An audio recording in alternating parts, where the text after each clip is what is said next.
அனைவருக்கும் தீபாவளி நல்வாழ்த்துக்கள். நான் உங்கள் இந்திரஜித் பேசுகிறேன். நான் நலம், நீங்களும் நலமாக இருக்க வேண்டும் என்று மாற்றம் யூடியூப் சேனல் வழியாக உங்களை நான் கேட்டுக்கொள்கிறேன்.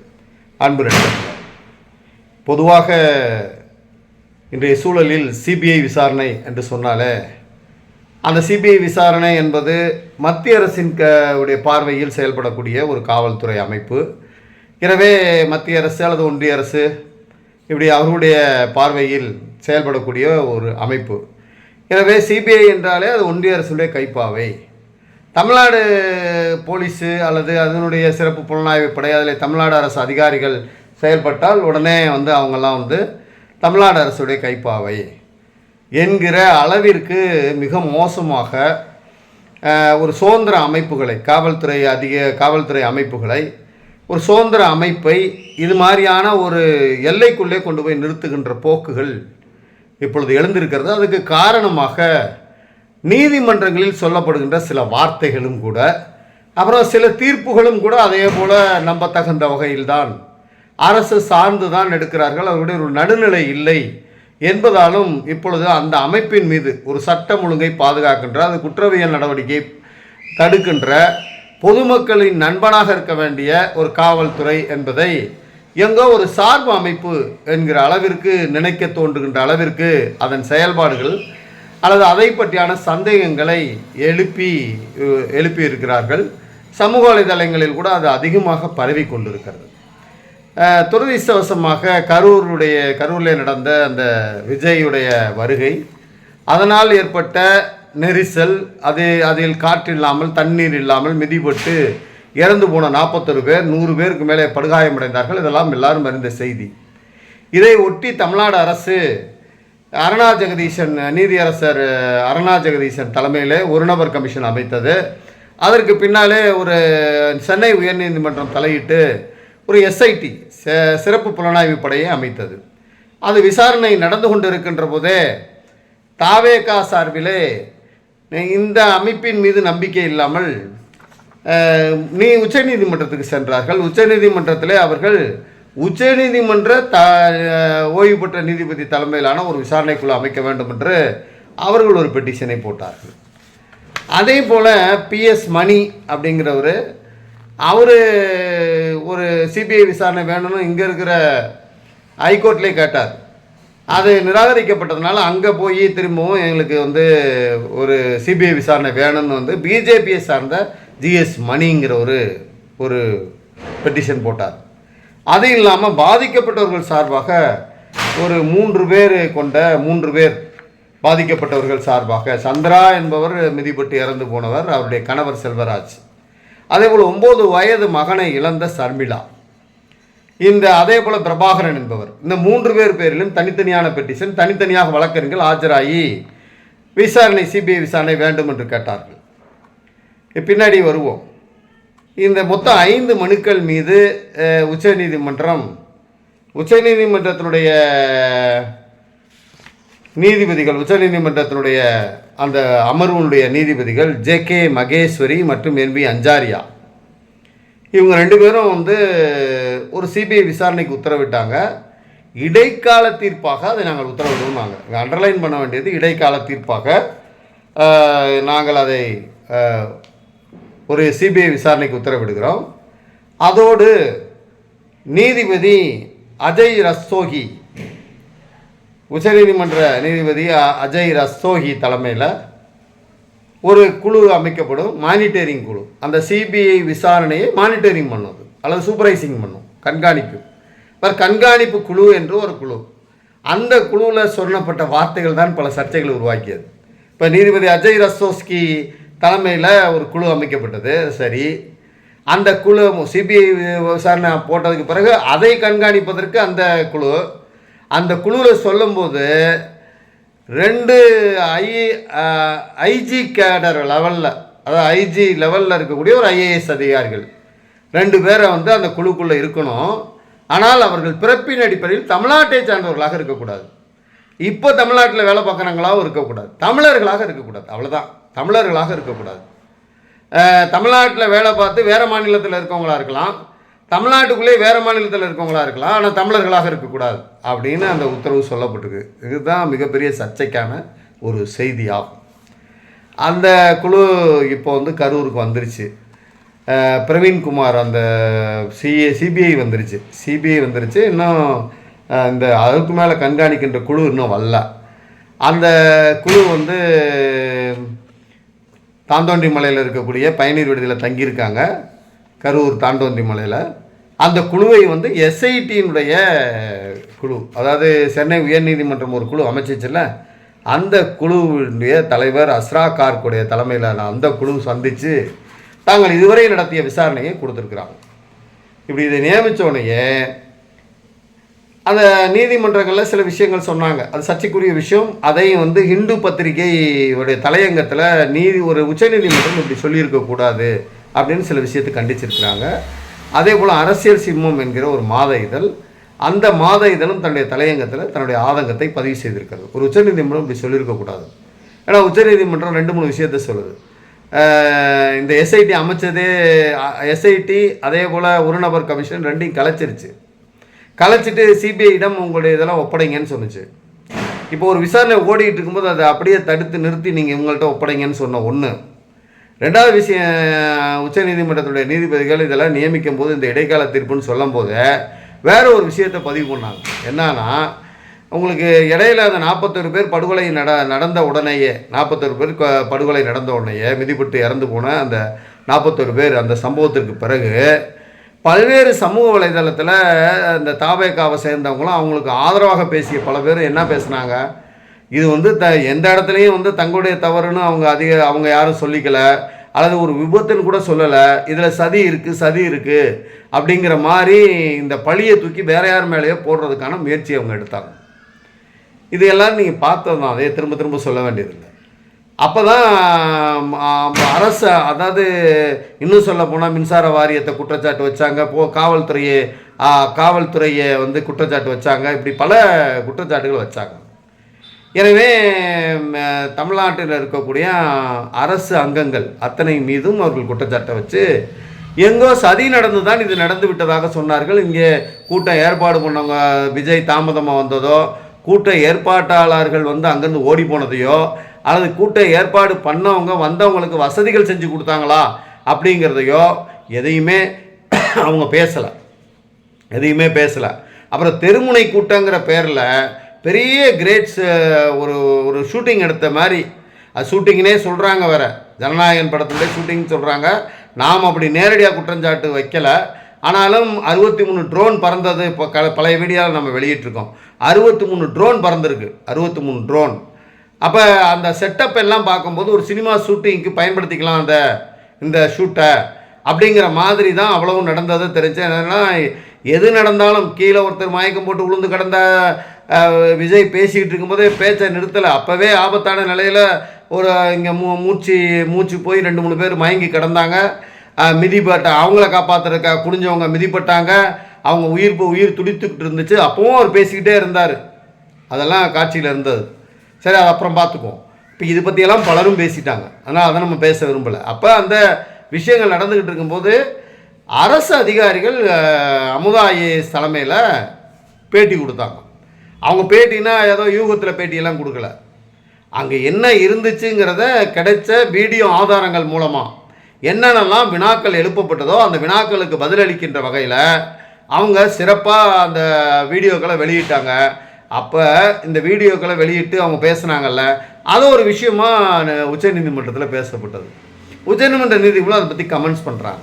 ஒரு அரசு அதிகாரிகள் வந்து இந்த மாதிரி விசாரணை நடந்துகிட்டு இருக்கும்போது நீங்கள் வந்து நேரடியாக வந்து சொன்னீங்க அப்படின்னு சொன்ன அந்த விஷயத்தை கூட இந்து பத்திரிகை கண்டிச்சிருக்கு. அப்படின்னா அரசு அங்கங்களின் மீது அவதூறு பரப்பியவர்களை பற்றி ஒன்றும் சொல்லலை. இப்போ அவதூறு பரப்புனா உண்மை நிலைமை என்னன்னு கண்டுபிடிச்சி அதை ஆதாரத்தோடு விளக்கியவர்களுக்கு வாய்ப்பூட்டு போடுவது போல இப்படி பேசுவது நியாயமா அப்படின்னு இந்து பத்திரிகையுடைய தலையங்கம் கேட்டிருக்கு. இது மாதிரியான அந்த மாதிரி விஷயம். அப்புறம் இன்னொரு என்ன விஷயம், இப்போ நீங்கள் நீதிபதி அஜய் ரஸ்தோகி தலைமையில் போட்டிருக்கீங்க, அவரை சந்தேகிக்கலை, அவரை உச்ச நீதிமன்றம் சந்தேகிக்கலை. குஜராத் சம்பவம் உங்களுக்கு நல்லா தெரியும், பில்கிஸ் பானு வழக்கு உங்களுக்கு நல்லா தெரியும். ஒரு சின்ன 5 மாத கர்ப்பிணியாக இருக்கிற பெண்ணை கோர்ட் கற்பழிப்பு பண்ணி வயிற்றில் இருக்கக்கூடிய சிசுவை கூட படுகொலை செஞ்சாங்க. கையில் இருந்த குழந்தையை எடுத்து தலையில் அப்படியே அடித்தே கொன்னாங்க. அவங்க குடும்பத்தை சார்ந்த 21 பேர்த்த கொலை பண்ணாங்க. அந்த வழக்குலேருந்து குஜராத் அரசு பெரிய தண்டனை கொடுக்கல. அவங்க தப்பிச்சுக்கிட்டே வந்தாங்க. பல போராட்டங்களுக்கு பின்னாடி தண்டனை கிடச்சி உச்சநீதிமன்றத்துக்கு அந்த குற்றவாளிகள் போனாங்க. உச்சநீதிமன்றத்துக்கு போனப்போ அப்பொழுது அந்த குற்றவாளிகளை குஜராத்துக்கு அரசுக்கு உத்தரவிட்டது. அந்த குற்றவாளிகளை இந்த தண்டனையை குறைக்க சொல்லி உத்தரவிட்டவர் அஜய் ரஸ்தோஸ்கி. அவரை சந்தேகிக்கல நீங்கள்.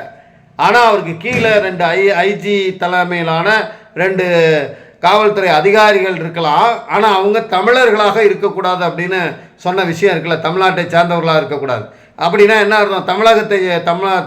தமிழ் பேசக்கூடியவர்களாக இருக்கக்கூடாது அப்படின்னா தமிழ்நாட்டில் இருக்கக்கூடிய காவல்துறையினர் சந்தேகப்படுறீங்களா அப்படிங்கிற வினாக்களை எல்லாம் எந்த பத்திரிகையும் வெளியிட்டிருக்கிறது, அரசியல் சிம்மம் பத்திரிகை வெளியிட்டிருக்கிறது, மற்ற பத்திரிகைகளும் அதை நியாயமான கேள்வி எழுப்பியிருக்காங்க. உண்மை தானே? ஏன் நீங்கள் அப்படி நினச்சிங்க? பொதுவாக காவல்துறைனா ஒரு கூடுதலாக பகிர்ந்து கொள்வது என்பது வேறு, ஆனால் ஒரு குற்றச்சாட்டை வைக்கிறதுங்கிறது வேறு. அது கொஞ்சம் அதிகமாக நீதிபதிகள் அப்படி சொன்னதுனால அதுவும் விமர்சனத்துக்கு உண்டாது. அதனாலேயே அப்படிலாம் கேட்டதுனாலேயே தவேக நிர்வாகிகளும் அதிமுக அதே போல் பாஜக நிர்வாகிகளும் வெற்றின்னு ஏதோ சிபிஐ நியமிச்சுட்டா வெற்றி கிடச்சிருங்கிற மாதிரியும் பேசுகிறாங்க. அதுக்காக சிபிஐ முழுக்க அப்படியே எல்லா உண்மைகளையும் குழி தோண்டி புதைச்சிட்டு சொல்லிட முடியுமா? முழு பூசணிக்காய் சோத்தில் மறைக்க முடியுமா? என்ன தப்பு நடந்ததோ அது இப்போ மாற்றம் யூடியூப் சேனல் யாருக்கு எதிராகவும் பேசலை, யாருக்கு ஆதரவாகவும் பேசலை. என்ன தப்பு நடந்ததோ தப்பானவங்களுக்கான ஆதாரங்கள் நிச்சயமாக இருக்கும். நிறைய ஆதாரங்கள் இருக்குது. வேணால் என்ன பண்ணலாம், இன்றைக்கி இருக்கிற சூழ்நிலையில் சிபிஐ விசாரணைங்கிறது ஒத்தி வைக்க போகலாம் அப்படின்னு சொல்லலாம். இன்னும் சில பேர் பேசுகிற மாதிரி விஜயை பாரதிய ஜனதா என்டிஏ கூட்டணிக்குள்ளே பாரதிய ஜனதா தலைமையிலான என்டிஏ கூட்டணிக்குள்ளே விஜயை கொண்டுட்டு வந்து தமிழ்நாட்டுடைய தேர்தல் 2026 தேர்தல் வரைக்கும் அதுக்குள்ளே அவரை கொண்டு வர்றதற்கு சிபிஐ விசாரணையை பயன்படுத்துவாங்க, இப்படி பல இடத்துல பயன்படுத்திக்கிறாங்க அப்படிங்கிறது வேணால் நடக்கலாம் ஆனால் நிரந்தரமாக தப்பு செஞ்சுருந்தால் தப்பிச்சிட முடியுமா? தப்புனா அவர் இறங்கி ஏதாவது பண்ணார்னு சொல்லலை. இப்போ பொதுவாக ஒரு பொறுப்பு இருக்க வேண்டும். பொறுப்பே இருக்க வேணும்ல. பொறுப்பே இருக்காமல் இது யாரோ பொறுப்பேற்றுக்குவாங்கன்னு சொல்கிறதெல்லாம் தப்பு. அப்போ அந்த இதுலேருந்து தப்பிச்சுக்கலான்னு நினச்சி பேசுகிறது. அதனால் இவங்க சிபிஐ விசாரணை கிடச்சிருச்சு, ரொம்ப சந்தோஷம், மகிழ்ச்சி, வெற்றி, பிக் வின் அப்படின்னு ஒரு பெரிய யூடியூபர் பேசுகிறாரு. நீண்ட நாள் இருக்கிற தம்பி, நல்ல பையன்தான். ஆனால் நான் கூட அவர் தான் பார்ப்பேன். அவர் பிக் வின் இன் டு விஜய்னு போடுறாரு. சரியா? அதில் என்ன விஜய்க்கு நன்மை கிடைக்க போகுது? இன்னும் ஆபத்தான் இருக்க போகுது. ஏன்னா எப்பொழுதும் அவர் ஒரு அரசியல் பாதை எடுத்தார். அதாவது உதாரணத்துக்கு பாசிச ஆட்சின்னார் பாஜகவை. இப்போ பாசிச ஆட்சின்னு சொல்லிட்டு பாஜகவோட கூட்டணி வைப்பீங்களா? சிபிஐ விசாரணையை பல கட்டத்தில் நிராகரித்த சிபிஐ விசாரணையை இப்போ அஜய்குமார்னு ஒரு பையன், அந்த காவலர், அந்த பையனை சிவகங்கை பையன், அந்த பையன் படுகொலையில் சிபிஐ விசாரணை வந்துச்சு. அப்போ சிபிஐ விசாரணையை குற்றம்னு சொல்லி சிபிஐயே பாரதிய ஜனதா ஆர்எஸ்எஸ் கைக்கூலியாக இருக்குது அப்படிங்கிற மாதிரி பேசினவர் தான் விஜய். அப்போ இன்றைக்கி மட்டும் சந்தோஷப்பட்டா எப்படி? இல்லை சிபிஐ தமிழ்நாடுல இருக்கக்கூடிய காவல்துறையினரை விட சிபிஐ சிறப்பாக புலனாய்வு பண்ணிடும் அப்படின்னு சொன்னால் அண்ணன் தம்பி சீமான் சொல்வது போல் சிபிஐயில் இருக்கவங்களுக்கு 4 மூளையாக இருக்குது, மற்றவங்களுக்கு ஒரு மூளை தான் இருக்கா? காவல்துறை அப்படியே பிரித்து பார்க்கணும். வேறு என்ன உண்மையாக அதை சொல்லணும், ரொம்பவும் மறைக்கவும் முடியாது. மறைக்க நினச்சாலும் குறைந்தபட்சம் 2026 தேர்தல் வரைக்கும் இந்த விஷயத்தை ஒத்தி வேணால் போடலாம் சிபிஐ நினச்சா. அதுவும் கூட ஒரு மானிட்டரிங் கமிட்டியை போட்டிருக்கு உச்சநீதிமன்றம். அப்படி ஒன்றும் தப்பிக்க முடியாது. அவர் அஜய் ரஸ்தோஸ்கி தலைமையில், நீதிபதி ரஸ்தோஸ்கி தலைமையில் ஒரு மானிட்டரிங் கமிட்டி போட்டிருக்கு. ஒரு இடைக்கால தீர்ப்பாக கொடுத்துட்டு தமிழ்நாடு அரசு இது பற்றி மேல் மனு அளிக்கலான்னு சொல்லியிருக்கு.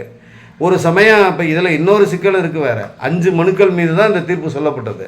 இந்த 5 மனுக்களை செல்வராஜ் அவர் பகிரங்கமாகவே சொல்லியிருக்கார். சந்திராங்கிற அவருடைய கணவர், அவர் பேரில் ஒரு மனு செய்யப்பட்டிருக்கு. அவர் அப்பாவி, அவருக்கு எதுவும் பெருசாக எழுத படிக்க தெரியாது.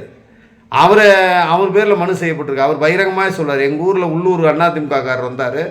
அவர் வந்து என் ஆதார் கார்டையும் அதே போல் என்கிட்ட ஒரு கையெழுத்து வாங்கினார். எதுக்குன்னு கேட்டேன். நிவாரணம் கொடுக்கறதுக்காகவும் உன் பையனுக்கு வேலை வாங்கி கொடுக்கறதுக்காகவும் சொன்னார். சரி, நான் கையெழுத்து போட்டேன், ஆதார் கார்டை கொடுத்தேன். பார்த்தா என் பேரில் மனு போட்டிருக்காங்க. அந்த எனக்காக ஆஜராகிற வழக்கறிஞர்லாம் நான் பார்த்ததும் கிடையாது, நான் எதுவும் சொல்ல கிடையாது, எனக்கு இதுக்கு சம்மந்தம் இல்லைன்னு அவர் சொல்லிட்டாரு. 9 மயனை இழந்திருக்கக்கூடிய சர்மிளாவும் அதே வார்த்தையை சொல்லிட்டாங்க. மொத்தம் 5 மனுவில் 2 மனு வந்து ஃபேக்கு. ஒரு உச்சநீதிமன்றத்தில் ஃபேக் மனுவின் மீது 2 வழக்கறிஞர்கள் ஆஜராகி அவன் பேசியிருக்கான். அந்த வழக்கு உச்சநீதிமன்றத்தில் வழக்கறிஞர்கள் பேசுகிறதுனா சாதாரண விஷயமா? அந்த வழக்கறிஞர் நண்பர்கள் ஒரு மணி நேரத்துக்கு இவ்வளோன்னு பணம் வாங்குறவங்க. அப்போ 1 மணி நேரத்துக்கு இவ்வளோன்னு பணம் வாங்குறவங்கள நியமித்தது யார்? சர்மிளா நியமிக்க முடியாது, செல்வராஜ் நியமிக்க முடியாது. அவங்க நான் போகலைங்கிறாங்க. பகிரங்கமாக அவர் சொல்கிறார், எங்கள் அதிமுகவுடைய உள்ளூர் தலைவர் வந்து என்கிட்ட கையெழுத்து வாங்கிட்டு போனான்றாரு. அந்த ஃபேக்காக நீதிமன்றத்தில் மனு செய்ததின் மீதும் சேர்த்து தான் அந்த தீர்ப்பு வழங்கப்பட்டிருக்கு. அப்படின்னா என்ன நடக்கும்? ஒரு தீர்ப்பில் அப்படி ஃபேக்கான விஷயங்களை தாக்கல் பண்ணால் மொத்த தீர்ப்புமே செல்லாது தானே. அப்புறம் இடைக்கால தீர்ப்புன்னு வேறு சொல்லியிருக்கு. இடைக்கால தீர்ப்புனா அப்போ நிரந்தர தீர்ப்பு கிடையாது. இது நிரந்தர தீர்ப்பு இல்லைன்னா எப்போ வேணாலும் சிபிஐயை வாபஸ் வாங்கிட்டு எஸ்ஐடி சரியாக இருக்குன்னா எஸ்ஐடியை விசாரிக்க சொல்லலாம். இதுக்கிடையிலேயே ரொம்ப ஆனந்த கூத்தாடிக்கிட்டு இருக்கிற நண்பர்களுக்கு பார்த்து சொல்கிறேன், நீங்கள் உண்மையிலே நேர்மையானவன்னா யார் விசாரணை பண்ணால் என்ன? நான் தாவேக்கா தம்பிகளுக்கும் சொல்கிறேன், அதே போல் விஜய்க்கும் சொல்கிறேன், நீங்கள் உங்கள் மேலே எந்த தப்பும் இல்லைன்னா நீங்கள் முன் வந்து விசாரணை ஏற்றுக்கொள்வது நல்லது. அதே போல் ஏன் இது தப்பு அது ரைட்டுலாம் பெரிய வாதம் நடத்திட்டு இருக்கீங்க? இவங்கள்ட்ட அடிமடியில் கணம் இல்லைன்னா வழியில் ஏன் பயம் இருக்குது? உங்களை எடுத்து ஏதோ குழந்தை பையன் மாதிரி இடுப்பில் வச்சுக்கிட்டு போகலான்னு சொல்லி அரசியல் கட்சிகள் பிஜேபி அல்லது என்டிஏ கூட்டணி நினச்சிச்சுன்னா அது எவ்வளோ பெரிய தப்பு அதிமுக நினச்சா. அப்போ நீங்கள் இதை வந்து இப்போ கூட 41 பேர் மரணத்தை அரசியலாக்கி விஜயுடைய ஓட்டு சதவீத கணக்கில் எடுத்தால் எல்லாரும் பேசுகிறாங்களே தவிர உண்மையை 41 வீட்டில் துயரம் நடந்திருக்கையா, அதை பற்றி ஒருத்தனும் கவலையே பட மாட்டேங்கிறீங்க. ரொம்ப வேதனையான ஒரு செயலாக இருக்கிறது. எனவே இந்த சிபிஐ விசாரணைக்காக பெரிய சந்தோஷப்படுவதோ ரொம்ப அதுக்காக இது பண்ணுறதோ வேண்டியதில்லை. நேர்மையாக ஒரு விசாரணையை சந்திப்பதும் துணிந்து இப்போ ஒரு தன்னை அறியாமல் அது பொறுப்பு தன் மீது வருகிறது என்று சொன்னால் அப்படிலாம் நடந்ததுக்காக இனிமேல் மாற்றிக்கொள்வதற்கு என்ன முறையோ அதை விஜயும் செய்யணும், அவங்க கட்சிக்காரங்களும் செய்யணும். அதே போல் இந்த வழக்க காரணமாக காமிச்சு என்டிஏ கூட்டணிக்குள்ளே போனீங்கன்னா உங்களை முடிச்சு விட்ருவாங்கங்கிறது பல மாநிலத்தில் உதாரணமாக இருக்குது. வேறு சில இன்னும் சிக்கலையும் இன்னும் சில ஆதாரங்களையும் எடுத்து உங்களை காலங்காலத்துக்கும் மடக்கி போடுறதுக்கான ஒரு யுக்தி நிலையை அவங்க கையாளுவாங்க. கடந்த காலத்தில் பல மாநிலங்களில் இருக்கக்கூடியவங்கள அப்படி கையாண்டு இருக்காங்க. பாரதிய ஜனதா கட்சியுடைய கேரக்டராக தான் இருக்கிறது. அதற்கான ஆதாரங்களாக நிறைய விஷயங்கள் வந்துக்கிட்டு இருக்குது.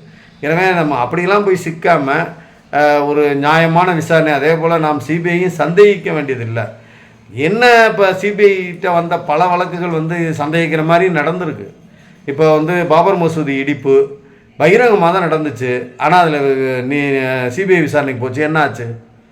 அதே போல் பெஸ்ட் பேக்கரி வழக்கு குஜராத்தில் அது என்னாச்சு? தமிழ்நாட்டில் 1 டஜனுக்கு மேலே வழக்குகள் உங்கள்கிட்ட கொடுக்கப்பட்டது. முன்னாள் அமைச்சர் நேருடைய தம்பி ராமஜெயம் வழக்கை சிபிஐ தான் எடுத்துச்சு.